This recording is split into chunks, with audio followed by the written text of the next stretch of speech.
U.S. President Donald Trump says he will deliver a speech to Congress next week, despite calls from top Democrats for it to be postponed over security risks. Mr. Trump insists the State of the Union will happen on January 29th, since House Speaker Nancy Pelosi already invited him to address Congress this month. Mrs. Pelosi said that was before the shutdown dragged into day 33. She showed back in a second letter that the lower chamber would not authorize the address before the shutdown ends. The president told reporters on Wednesday that Mrs. Pelosi had canceled the speech because she doesn't want to hear the truth. The American people want to hear the truth. They have to hear the truth.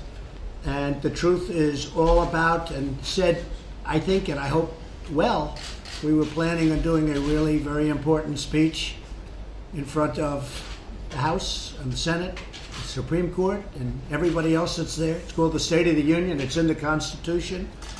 We're supposed to be doing it, and now Nancy Pelosi, or Nancy as I call her, she doesn't want to hear the truth, and she doesn't want to hear, more importantly, the American people hear the truth. So we just found out that she's canceled it, and I think that's a great blotch on the incredible country that we all love.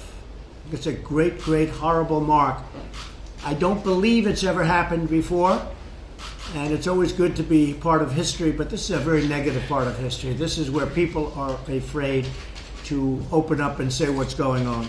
Democrats have argued that with so many federal employees furloughed, temporarily laid off, or working without pay, the high-profile State of the Union address, which involves both chambers of Congress and the president, would not be logistically feasible. But Mr. Trump has denied that there were any security concerns posed by the ongoing partial shutdown. A row between the Republican president and Democrats over border security has led to the longest shutdown in U.S. history. Mr. Trump is demanding $5.7 billion of congressional funding to build a wall on the U.S.-Mexico border, but newly empowered Democrats have refused. Some 800,000 federal employees have been going unpaid since December 22nd as a result of the shutdown.